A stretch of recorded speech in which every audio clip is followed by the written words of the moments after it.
सनितपुर जिल्ला दुलाराय बर' फरायसा आफादनिफ्राय जानानै आङो गासै सनितपुर बाखि बर' रायजो राजानि नोंथांमोननिसिम इंराजि गोदान बोसोरनि आरो फैबाय थानाय मागो दमासि फोरबोनि गोजोन हामलायथिखौ आङो बावहरग्रोनाय जाबाय। दिनै सनितपुर जिल्ला दुलाराय बर' फरायसा आफादनिफ्राय जानानै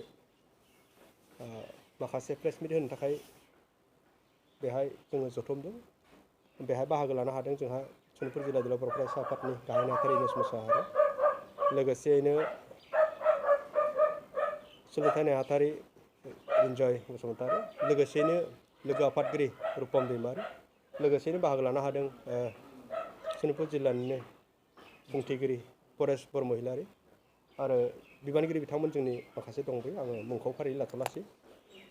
थांनाय जि 24 अक्ट' 2022नि जि बेलस्रिनि दैमालु ओनसोलाव जालांनाय जाथायखौ लानानै दायो मोखां बिजाबफोराव बा फेसबुकफोराव गोबां रोखोमनि बुंलाबायनाय, बानसावलाबायनाय रावफोर ओंखारबाय थादों। बेवहाय मोनसे शब्द ओंखारबाय थादों, एक्स एनडिएफबि एक्स एनडिएफबि।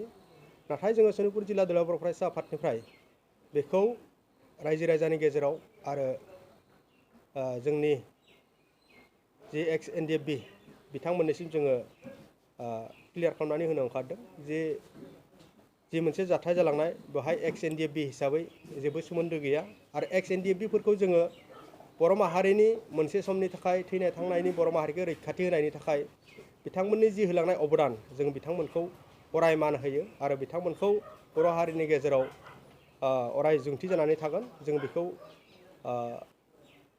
आसा खालामो आरो जों बिथांमोनखौ मान होयो।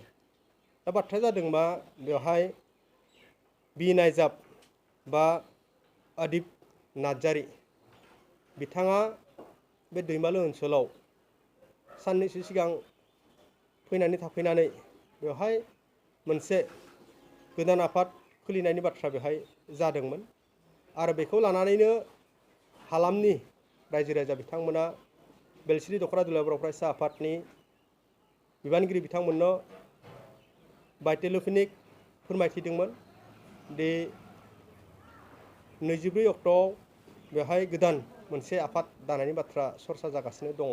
सिसिबाइनि आफादगिरि जे धीरेन बर' बिथाङा दाखालि बावैसो प्रेस मिटनि गेजेरजों माखासे बाथ्रा आरो दुलाराय बर' फरायसा आफादनि सायाव बा सनितपुर जिल्ला दुलाराय बर' फरायसा आफादनि सायाव बा बेलस्रि दख'रा दुलाराय बर' फरायसा आफादनि सायाव माखासे सोंथि सोंदोंमोन दि मानो बेबायदि सासे सिसिबिआइनि गाहाय नेहाथारि बिथांखौ बुनो मोननांगौ, सुनो मोननांगौ, जोनो मोननांगौ। नाथाय आङो बेखौ अलरेडि सिगाङावनो बुंथिबाय।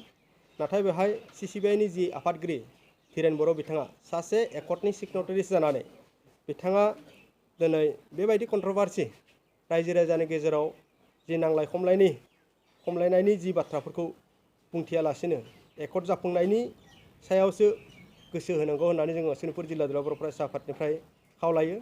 जिहेथु नोंथांमोननि सायावनो आसा दङ बे एकर्डआ थाबैनो जाफुंगोन आरो बे एकर्डनि गेजेरजों दफाफोरा जुदि जाफुङोब्ला सनितपुर जिल्लाया बेवहाय हाबनो हागोन आरो बे ओनसोलनि जिखिनि हा हुनि जि समस्याफोर दङ बे जागोन। बेनिखायनो आङो बिथांखौबो खावलायगोन जाहाथे नोंथाङा सासे सिगनेटारिस जानानै आरो नोंथाङा सासे दैदेनगिरि जानानै बर' माहारिनि गेजेराव बर' हारिनि गेजेराव गुलाय गुजाय नांलाय खमलायखौ जेन लाबोआथों। बेनिखायनो नोंथांमोननि गेजेराव जेन सावरायलायनानै मोनसे गोजोन थासारिखौ जेन इयुनाव आरो फैबाय थानाय समाव जेन लाबोयो, आं बेखौसो बेखिनियाव खावलायबाय।